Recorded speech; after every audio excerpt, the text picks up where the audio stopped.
tarde a todos. Estamos mais em uma sessão aqui do Ibracon, né?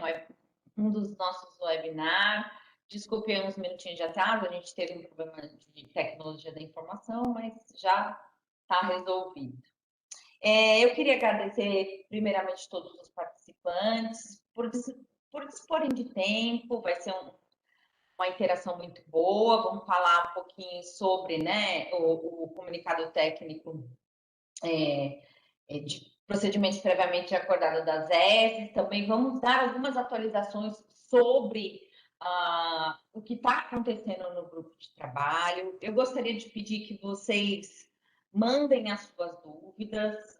Nós vamos ter uma sessão lá embaixo, não, mais para o final, de perguntas e respostas.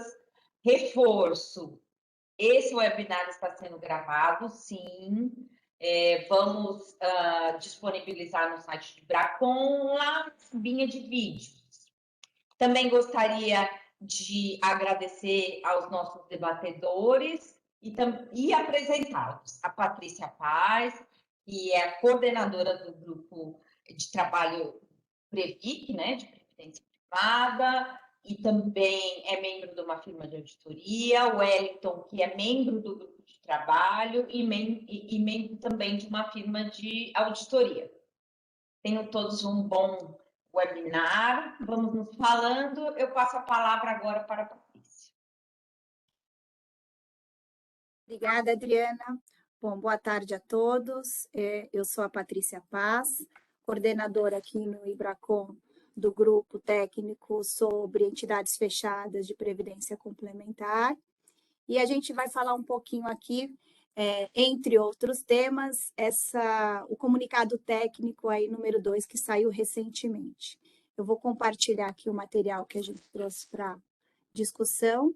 E aí, reforçando a mensagem da Adriana, acho que é importante e válido aqui todos aí enviarem perguntas e dúvidas. Pode ser que a gente não consiga atender a todos, mas isso a gente vai responder depois, porque não assim, uma oportunidade como essa, eu acho bacana essa troca aí de conhecimento entre todos nós aqui. Ok?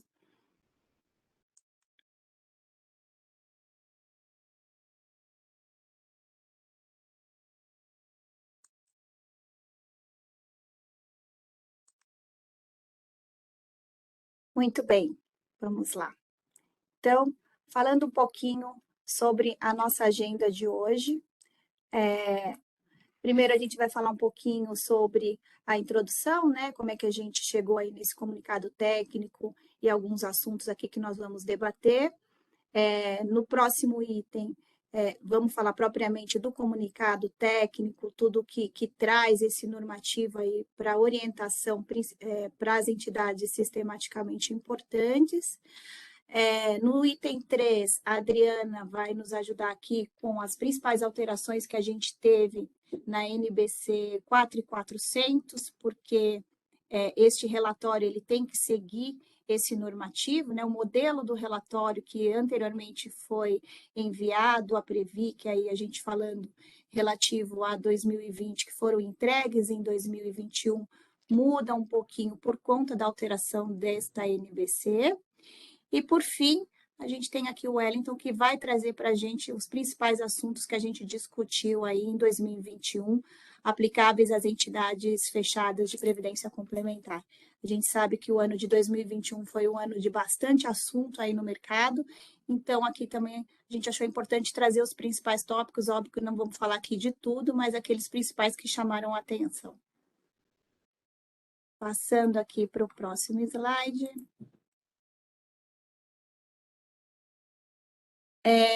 Aqui, né, então, o que traz aqui o comunicado técnico número 2, né? Então, a gente tem a instrução Previc, lá de 2018, em que se era requerido, né, para aquelas entidades classificadas como sistematicamente importantes, o auditor deveria emitir um relatório para propósito específico ali, né, com os procedimentos previamente acordados para atendimento para aquele grupo de entidades, né. Então, trazendo um pouquinho aqui de histórico, né, a Previc, ela fala isso a cada ano, quem são essas entidades, né, que são dentro desse rol, que são classificadas e aí tem que ter essa emissão desse relatório.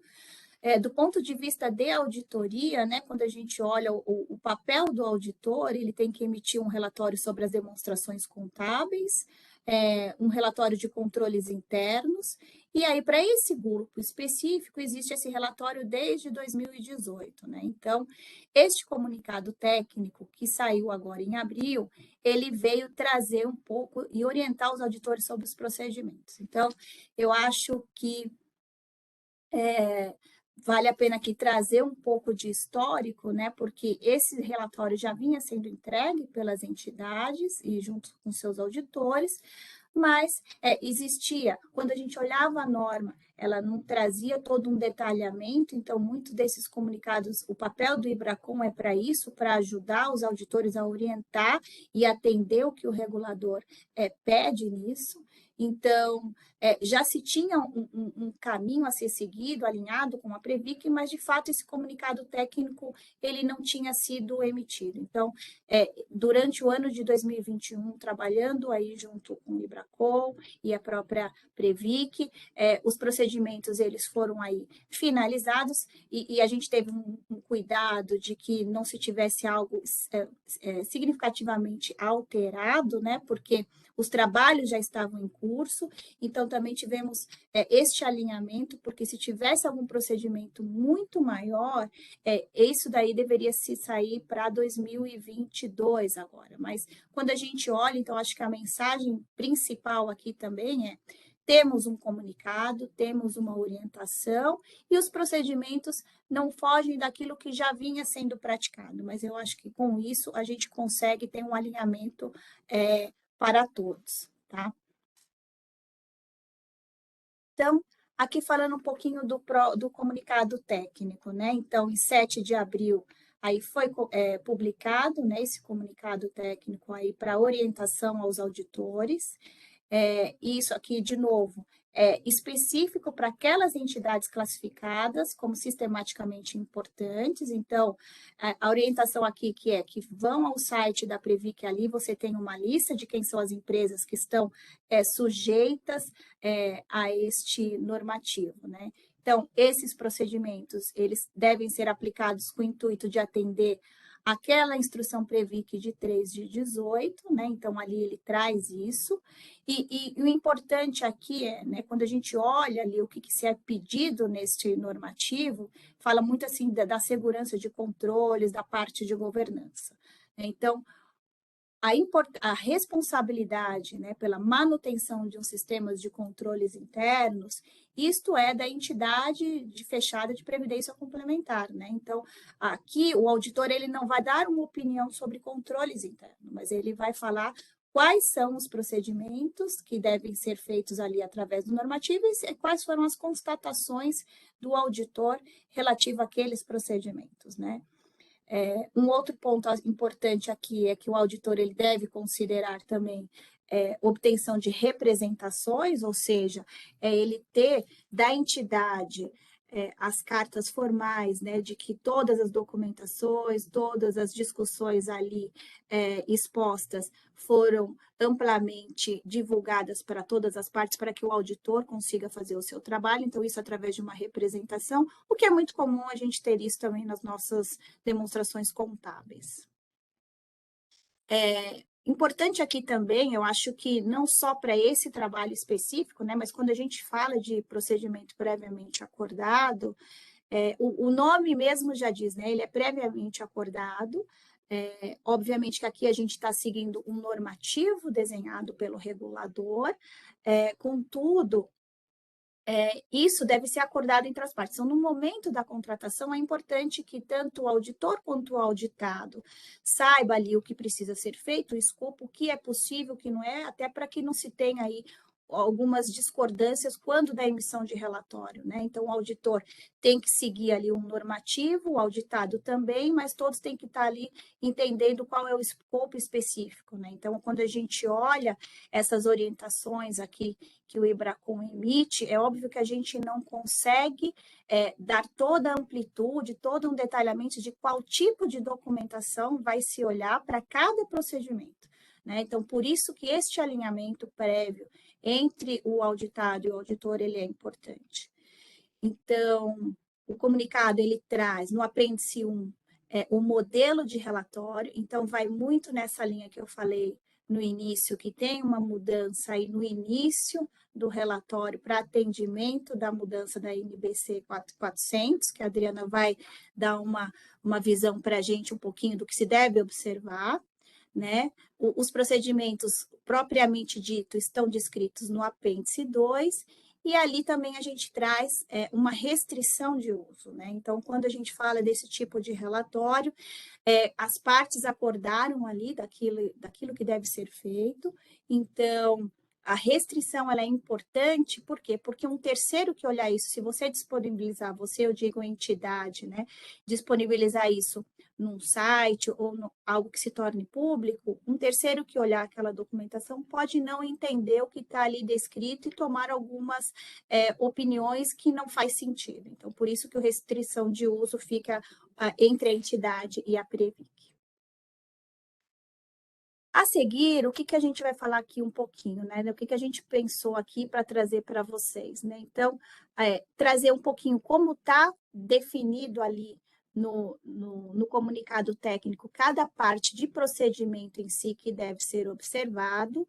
Importante dizer que aqui a gente não colocou no material detalhadamente como está no CT02, então é importante que vocês tenham acesso a essa informação, mas aqui é para ter uma visão geral do que se é esperado ali. De novo, a gente não está falando de algo que não seja conhecido, não são procedimentos novos, mas é importante a gente falar um pouquinho de cada um deles aqui para que todos estejam aí na mesma página. Então, na primeira parte, é falado ali sobre governança, né? Então, de uma maneira geral, vai trazer todos os procedimentos que são relacionados à existência de uma estrutura de governança da entidade, né? Então, ela vai olhar tanto a parte de estrutura, como que isso está formalizado, como essas atividades são realizadas, entre outros aspectos. Então, para esta parte 1 aqui, a gente tem os itens 1A, do item 2 vai da letra A até a letra S, e do item 3, da letra A à letra D.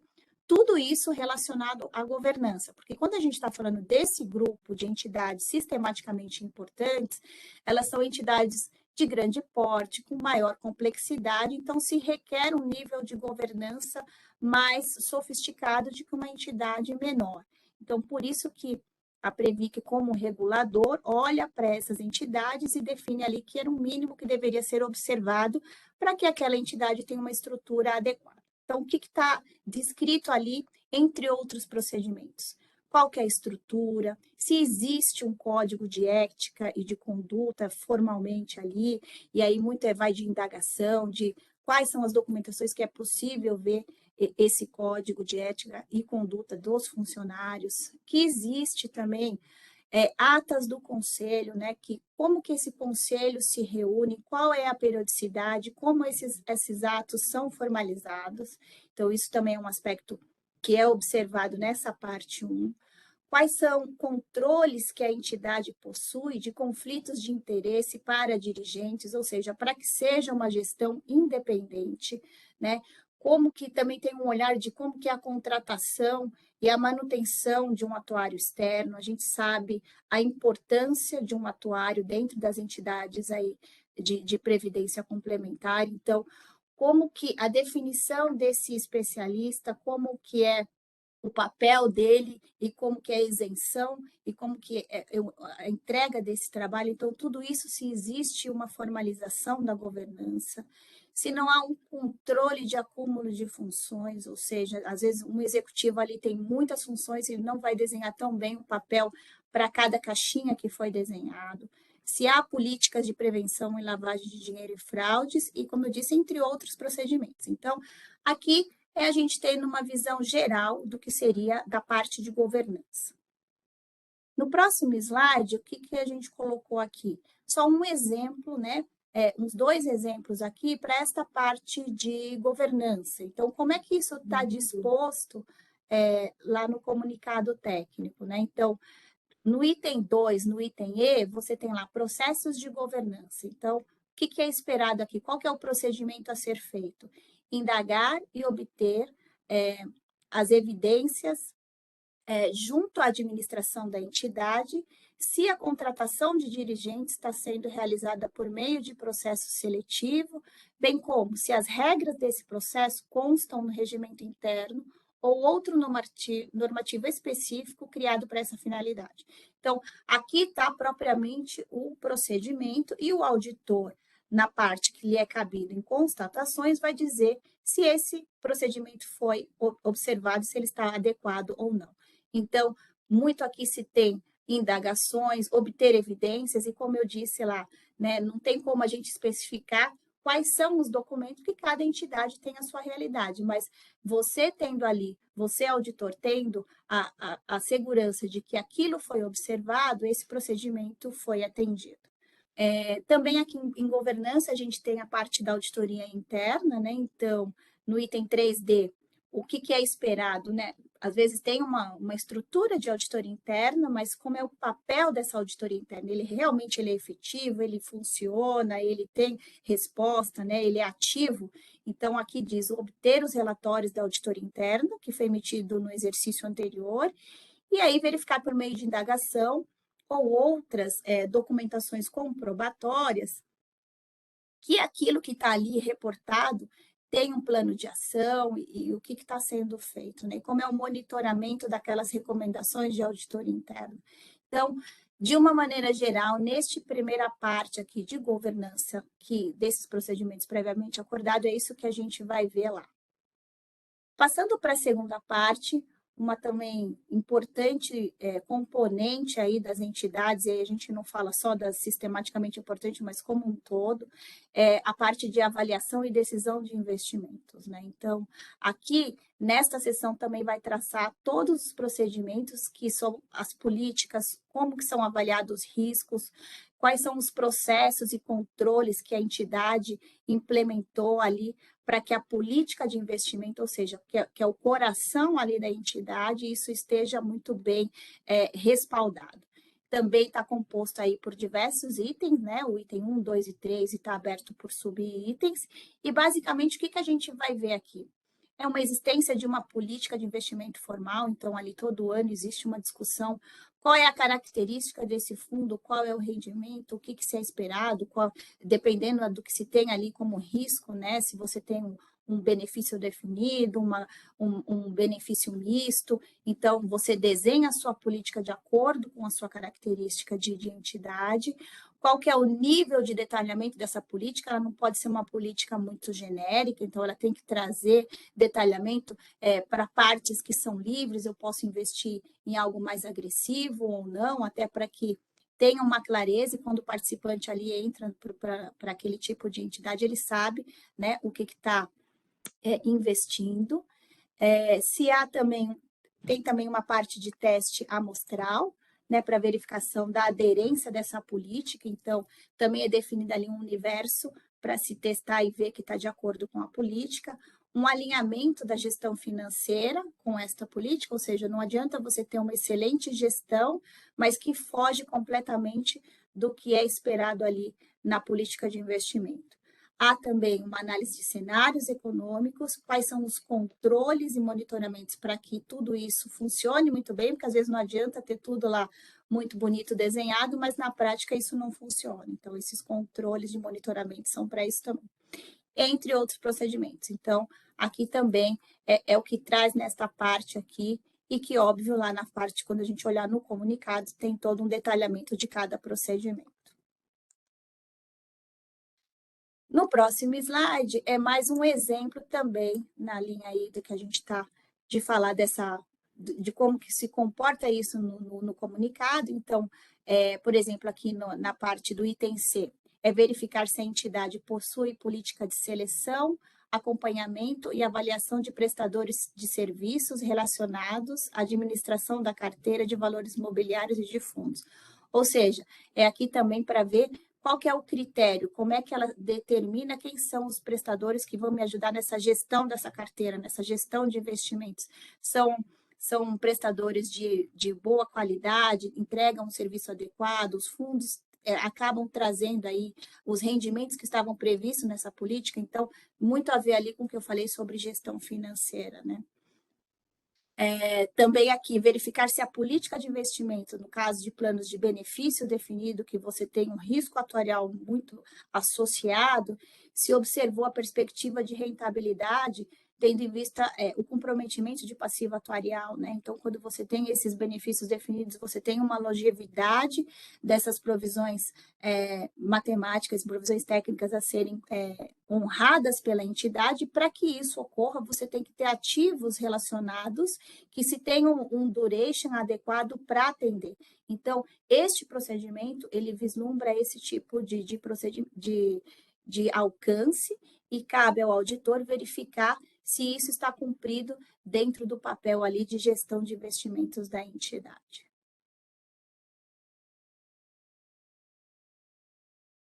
Na parte 3, aí contingências judiciais, também vai ser os procedimentos relacionados para aquelas entidades que possuam esse tipo de cenário.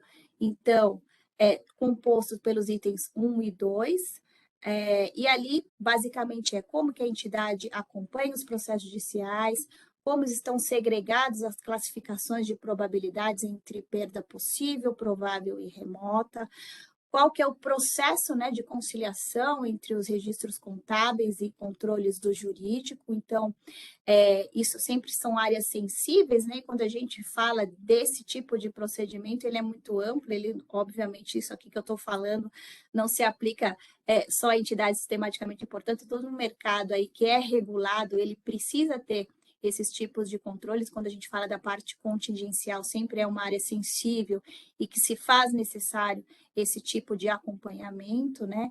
Um controle analítico das causas judiciais e os seus respectivos depósitos, quando aplicável, e alguns testes de amostragem de aderência dessas políticas de controles internos. Então, aqui também, nesta parte contingencial, por a gente estar falando de entidades que têm um ambiente mais complexo pelo seu tamanho, pelo seu porte, requer todas essas caixinhas muito bem controladas, né? Então, de novo, o relatório não é uma opinião de controles internos, é um trabalho de procedimentos previamente acordados para atendimento a um requerimento da Previc, mas que, com a descrição ali do que foi feito de cada item, consegue-se verificar uma aderência ou não àqueles procedimentos. Por fim, aqui na parte 4 de cadastro, concessão e benefícios, a gente tem todo esse tratamento, né, de como que é feito o controle dos participantes, né, a segregação das suas provisões matemáticas, como que é o controle de benefícios, de pagamentos e respectivo registro e conciliação contábil.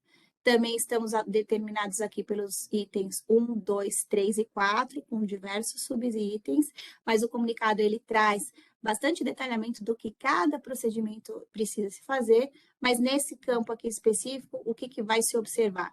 A política de cadastro e concessão de benefícios, que é extremamente importante, né, para ter ali a origem, quem são os participantes, quem são os beneficiários, e isso tem que ter sempre muito tempestivo, sempre muito bem atualizado, porque isso pode mudar, né, na medida que o participante começa hoje, daqui a 2, 3 anos, aqueles beneficiários podem mudar, então esse controle de cadastro tempestivo ele é importante. Um teste documental para ver que os planos de benefício, aquele benefício concedido está de acordo com o que foi contratado, aprovação das premissas pelo Conselho Deliberativo, também isto está alinhado com o que foi desenhado para aquele plano de benefícios, isso foi determinado desde lá de trás no Conselho e é aquilo que está sendo praticado de fato. Quais são as rotinas de pagamento, né? Então, até para que não se tenha nenhuma reclamação de benefícios aí que não estão sendo pagos, não estão sendo observados, então tem que ter um controle, uma rotina para que isso seja devidamente pago na medida que devem acontecer esses benefícios, e uma conciliação adequada, né, entre a base analítica desses participantes, dos seus beneficiários, com as provisões matemáticas. Então, aqui também existe toda uma gama de procedimento para ver toda essa aderência entre cadastro e concessão de benefício, ou seja, com todo esse arcabouço que a gente colocou aqui, você tem um controle tanto desde a parte ali do C-level, de governança da entidade, e aí você vai olhar para os investimentos, vai olhar para os registros contábeis, para eventuais contingências, e sempre com o cuidado do beneficiário ali final deste produto está sendo respeitado aquilo que ele acordou com a entidade. É isso que eu trouxe, agradeço aí a participação, passo a palavra aqui para a Adriana. Deixa eu voltar aqui.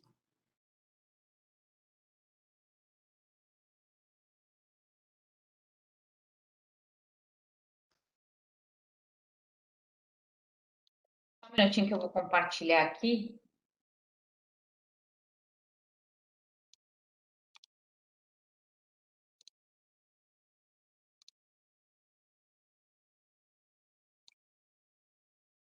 Já está aparecendo. No modo apresentação? Não, ainda não. Agora foi. Agora sim. Muito bem. São muitas coisas, né? Não parece assim, às vezes a gente subestima, fala, não, é um procedimento previamente acordado, né? A gente está acostumado com aquela auditoria contábil, de demonstração financeira, de balanço, mas aqui tem uma abrangência de procedimentos muito grande, né? Diria, não especificamente no volume, mas nas áreas de atuação, né? Como a Patrícia bem sumarizou aí no final. Tá?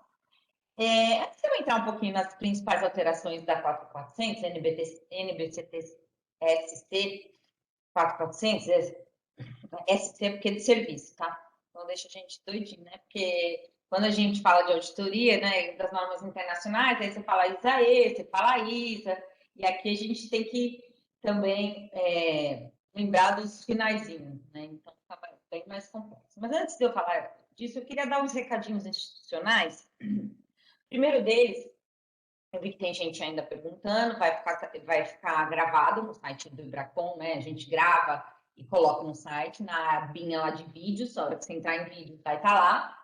Uma outra coisa, eu queria só passar que nós vamos ter treinamento de implementação do ISQM One, né? E em breve, relações do trabalho, vejam as datas estão lá no site.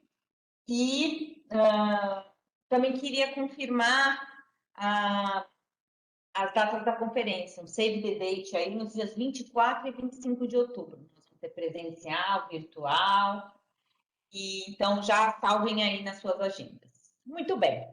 Então, sem mais delongas, já dei os meus recadinhos, falar um pouquinho. Primeira coisa que talvez vocês estejam pensando, nossa, Adriana, a nota de procedimentos previamente acordados mudou? Mudou. Essa é a primeira coisa, mudou. Na calada da noite? Não, não é. Brincadeira. Na verdade, ela mudou e foi emitida em 7 de outubro de 2021.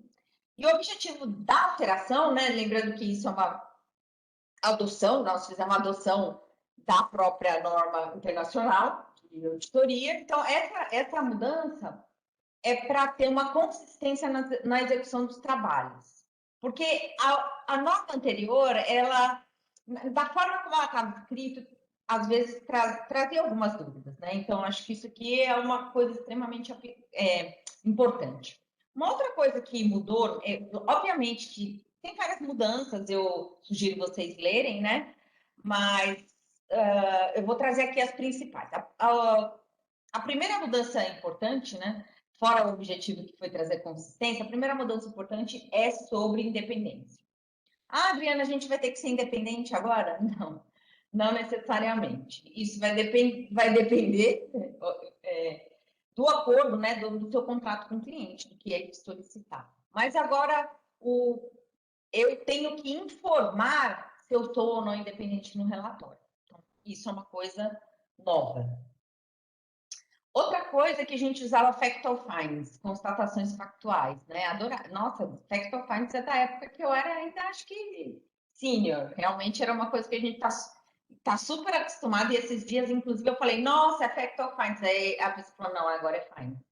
Eu falei, é verdade. Então, não existe mais constatações factuais, elas são constatações, ponto, né?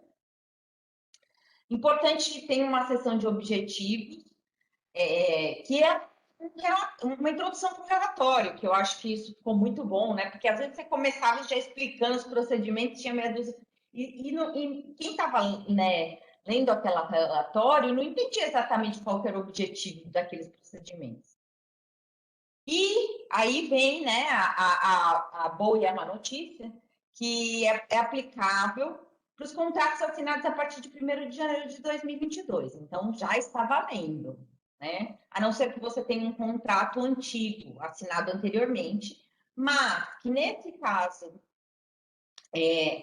dos procedimentos previamente acordados desse CT, nós tivemos a inclusão de uns procedimentos e, consequentemente, você tem uma atualização. Se você tinha uma proposta assinada, você passou a ter uma atualização dessa proposta e, com novos procedimentos, você tem uma nova data de acordo, né? Estou dando de acordo entre as partes, que vai ser provavelmente depois de 1º de janeiro de 2022, uma vez que o CT foi emitido agora recentemente em abril, se não me engano, dia 7 de abril. Muito bem.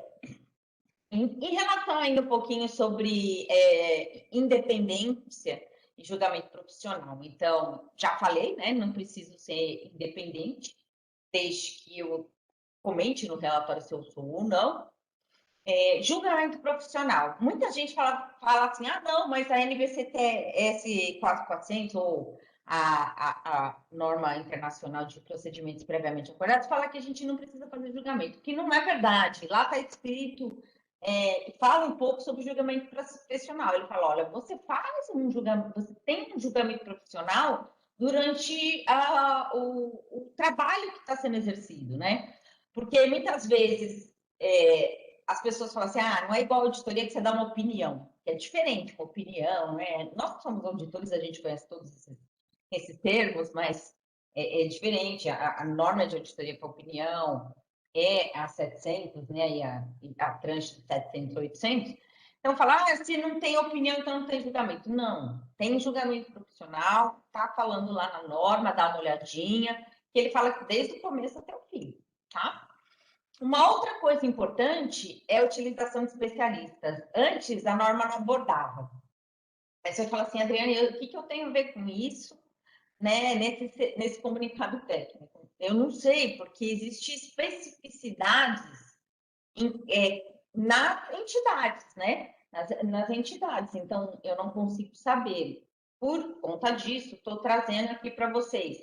Utilização de especialistas tem novos requisitos quando da utilização no trabalho, desse trabalho. Obviamente que o auditor é responsável pelo trabalho executado pelo especialista, isso não tem dúvida. E se é possível ou não, e quando acontece de fazer uma referência nesse relatório, né? No relatório que o auditor emite, tá? Importante também, acho que a clareza nas responsabilidades de cada parte, né? E se a independência é requerida. Adriana, você acabou de falar que eu não preciso ser independente, não foi isso que eu disse.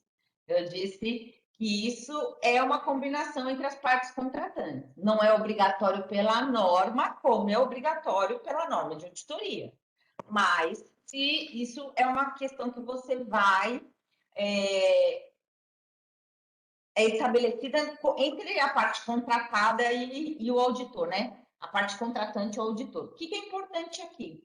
Lembre-se que, se for requerida a independência, tem que ter monitoramento de independência. Muitas vezes, para esses trabalhos de procedimento previamente acordados, não existe esse monitoramento de independência. Então, quer dizer que você não é independente? Não, nós estamos falando de coisas de independência nos quesitos que diz a norma 700, tá? Então, não é que a gente está fazendo trabalho e tem conflito de interesse, estamos falando isso.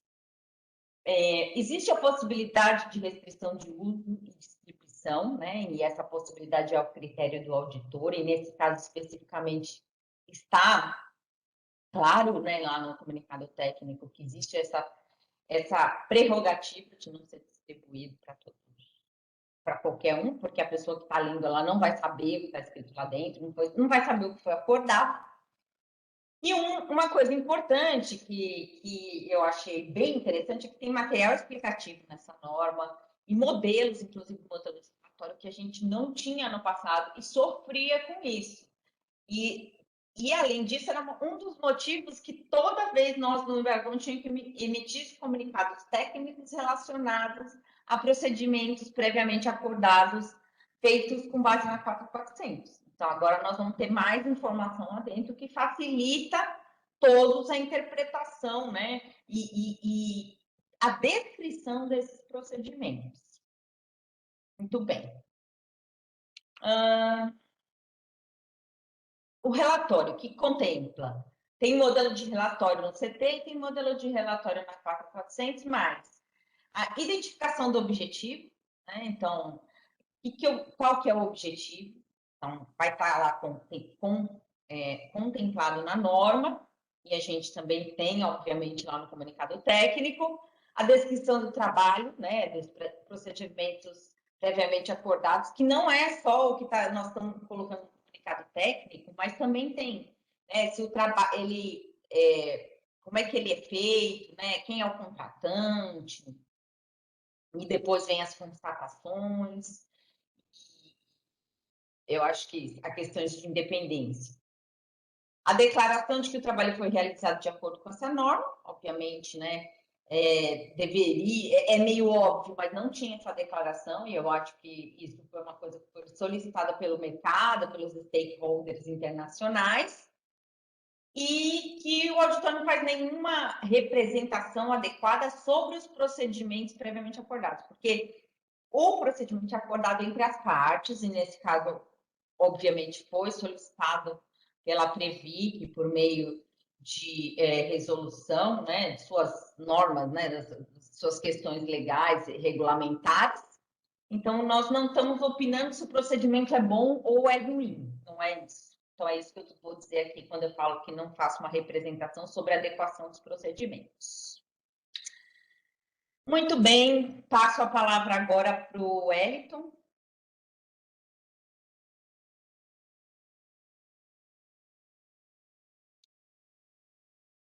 Wellington, eu não estou te ouvindo. Você quer que eu continue compartilhando aqui ou você prefere Por favor, Adriana, se você puder compartilhar para mim, eu te agradeço.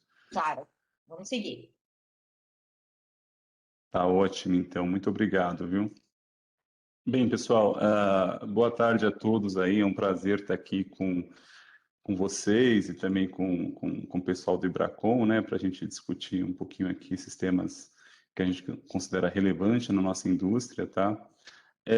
Alguns temas aqui, vocês vão até eventualmente entender que são já temas passados, mas acho que vale a pena a gente trazer aqui, né? Foi um ano de bastante mudanças, né?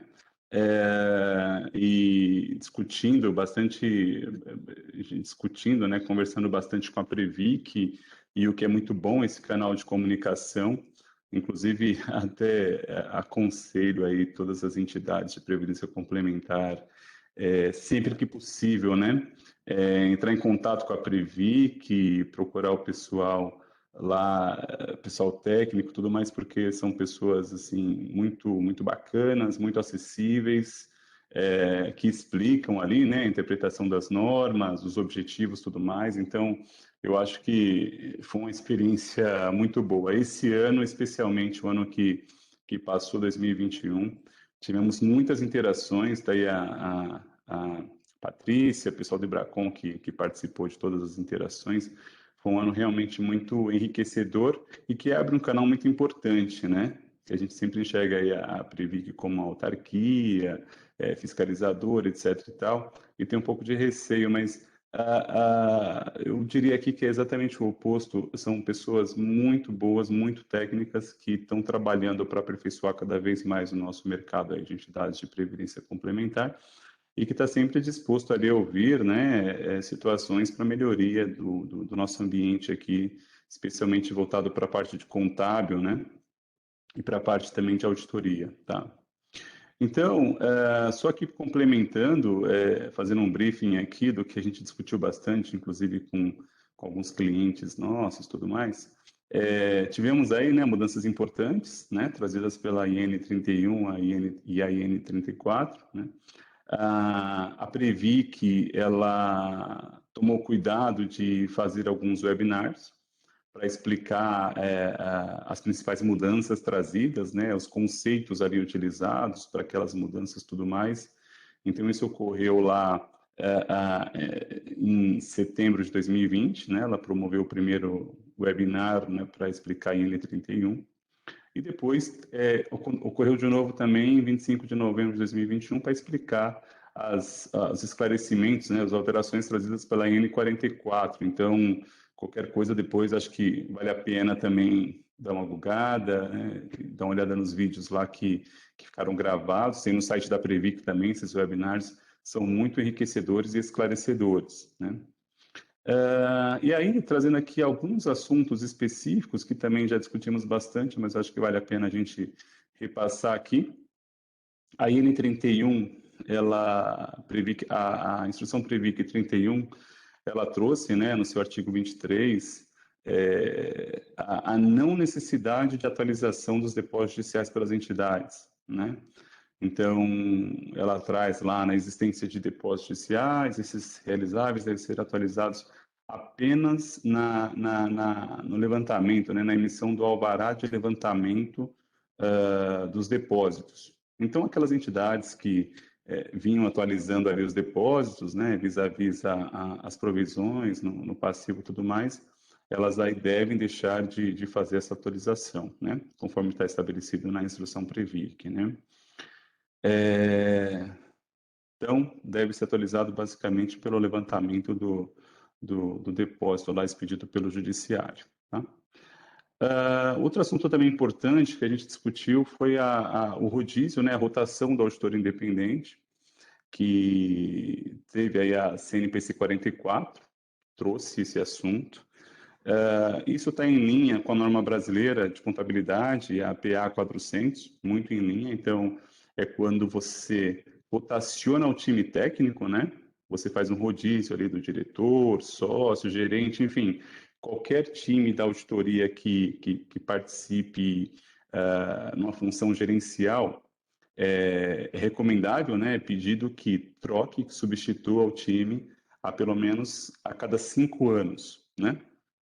Algumas firmas de auditoria já vinham fazendo isso naturalmente, até considerando outras práticas também que já tinha no mercado, mas a CNPC 44 deixou isso bem claro, né, a necessidade. Então, é uma situação que vem aí para somar e reforçar a governança, né?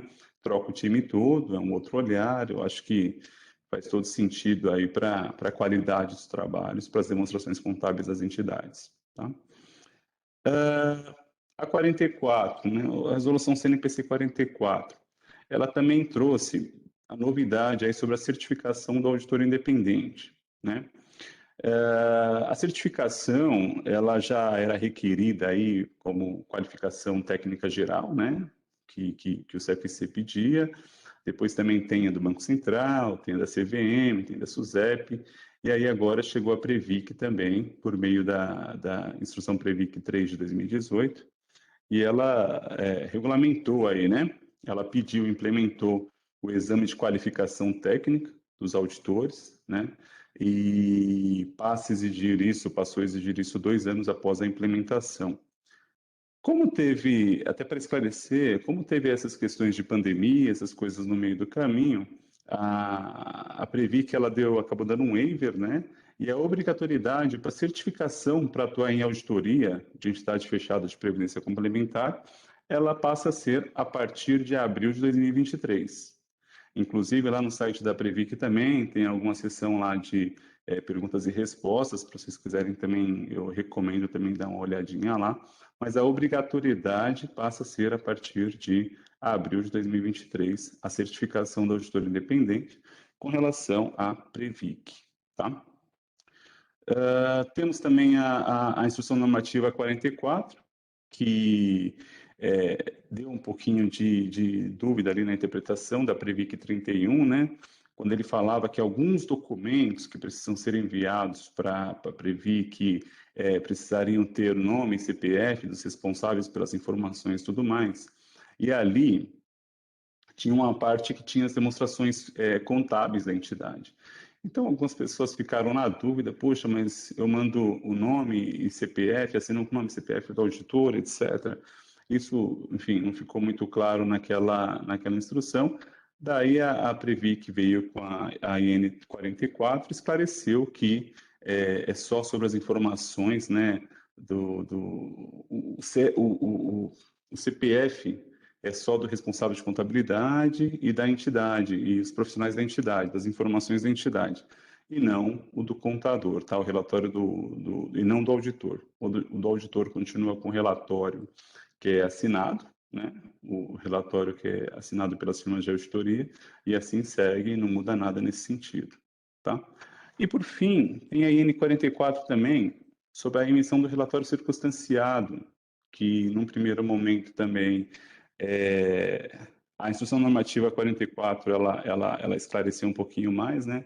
Mas, num primeiro momento, tinha alguma dúvida ali sobre deixar esse relatório aberto, né, para todos os participantes, enfim, para o mercado acessar nos respectivos sites das entidades e tudo mais. Isso trazia uma certa preocupação para o mercado como um todo, né, inclusive para nós auditores. Por quê? Porque o relatório de controles internos, especialmente esse que é específico para a auditoria das demonstrações contábeis, ele é uma informação mais técnica, né? É uma informação que a gente comunica à administração, à contabilidade e tudo mais, sobre eventuais deficiências verificadas, né? E aí deixá-lo aberto ao público poderia gerar ali algum tipo de dúvida, algum tipo de desconforto nos participantes, isso aumentaria muito o questionamento sobre as entidades, etc. e tal. Então, esse assunto foi debatido com a Previc e, enfim, foi definido aí que esse relatório basicamente fica à disposição dela, né? Assim como todos os outros relatórios da auditoria, papéis de trabalho e coisas do tipo, né? Então, pessoal, fiquei aqui no fim da fila, mas basicamente queria, de novo, agradecer aí a oportunidade, a Vibracom, a todo mundo aqui que está acompanhando a gente, tá? E só trazer de novo um pouquinho, relembrar essas questões que a gente passou aí em 2021 e só tende agora a melhorar, né, e afinando cada vez mais para a gente ter um mercado de previdência complementar cada vez mais sólido no Brasil. Muito obrigado, viu, Adriana?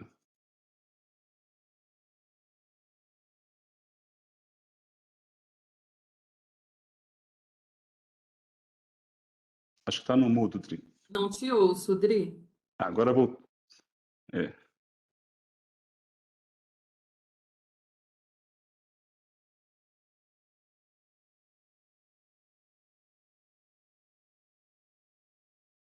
Não estamos ouvindo. Tá mudo, Dri.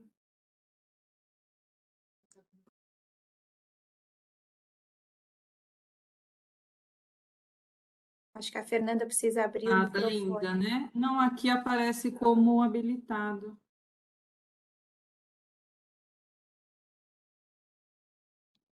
Agora, nada. Agora sim. Voltou. Agora. Ah, tava aqui toda. Falei, gente, o que que eu fiz? Bom, fiz alguma coisa que eu não sei também, obviamente, mas a gente sempre dá um jeito. Não, é sobre a carta da gerência, né? Que é a carta de representação da administração. Temos que ter carta da gerência, representação da administração? Patrícia. Oi, Adri, desculpa, eu não te ouvi. Da carta de representação? Isso. Não, na carta de representação, ela está ali descrita as representações formais, né? Quando a gente olha para o comunicado técnico ali no item 8, ele coloca ali especificamente, isso vai muito do auditor ali, ele deve considerar, mas não é uma obrigatoriedade, até para ver pela questão da suficiência, se tudo for disponibilizado, mas isso vai muito do julgamento ali do auditor. O que a norma coloca ali dentro do CT é, observe-se se isso é factível ou não, tá?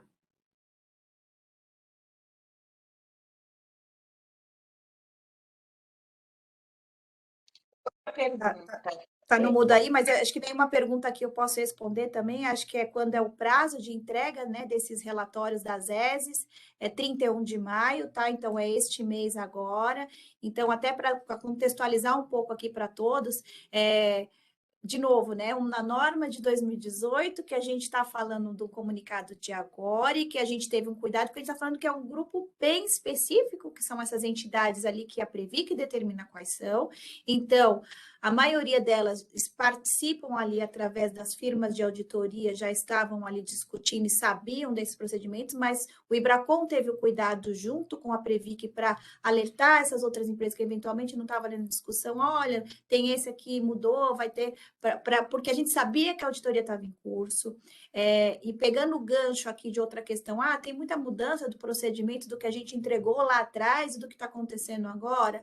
Olha, resumidamente não, porque também tivemos essa preocupação e a Previc estava muito sensível a isso, para saber que se a gente mudasse demais o escopo, a gente sabia que não tinha tempo hábil para entrega, né? Os trabalhos de auditoria já estavam em curso e também vocês já tinham sido contratados, e aí você voltar com discussão de honorário, escopo, seria muito complicado, mas quando a gente olhou e viu que se colocou ali, todos vocês vão ver quando tiver oportunidade, vai ver que não mudou tanta coisa, então são procedimentos que já se faz no curso da auditoria, né? Nada muito ali específico. Então, de novo, o que é importante observar? É 31 de maio, como já era, olhar para essa NBC 4400 que muda o começo ali do relatório, este CT já traz alinhado com este normativo, e revejam os procedimentos até agora para o novo, para ver que nada fugiu aí do relatório, para ele não estar incompleto. Vocês me ouvem agora ou não? Sim.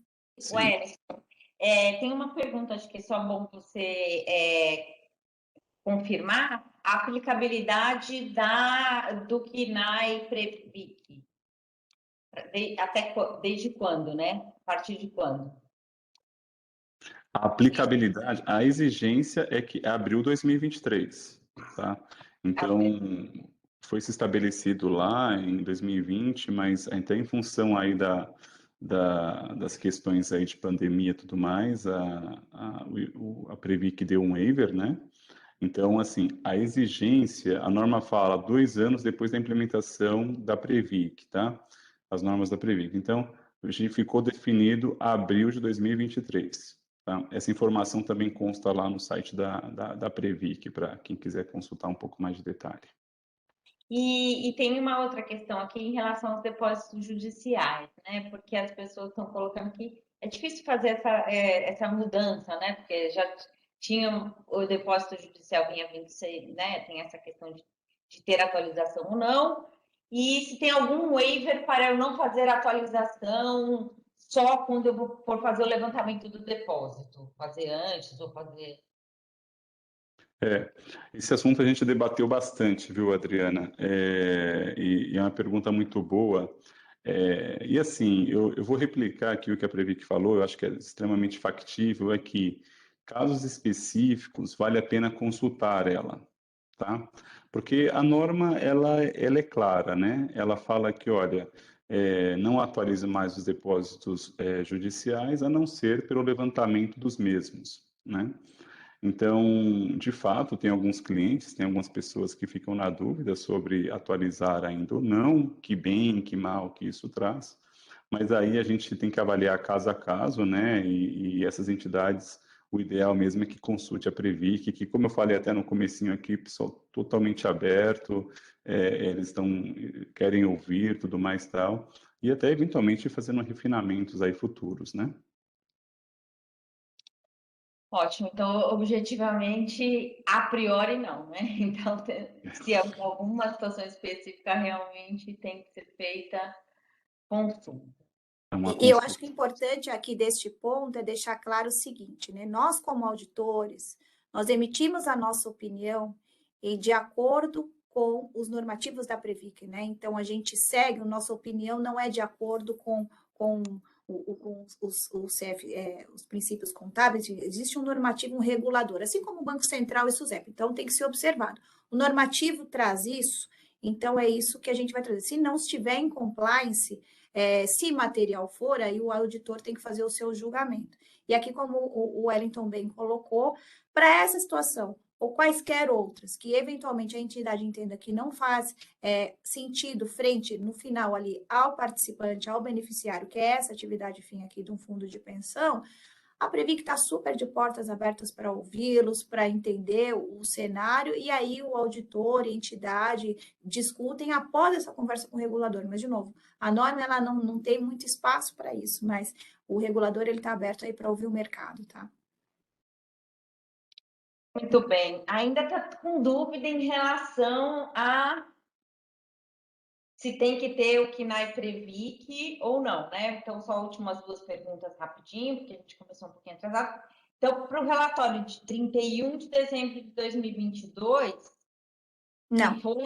Não tem, desde que... Não precisa, é isso. O exercício olha na norma, conta para frente da questão da prova, que aí vai ver. Então, para os exercícios findos em 31/12/22, o responsável técnico não precisa ter a certificação. Isso vai ser para 23, por isso que a Previ coloca abril de 23. Abril de 23, se a gente for pensar, o relatório das demonstrações contábeis já foram emitidos, porque o nosso prazo para emitir esses relatórios é março de 23. Então, ali já deixou claro que realmente são para os exercícios findos em 2023, tá?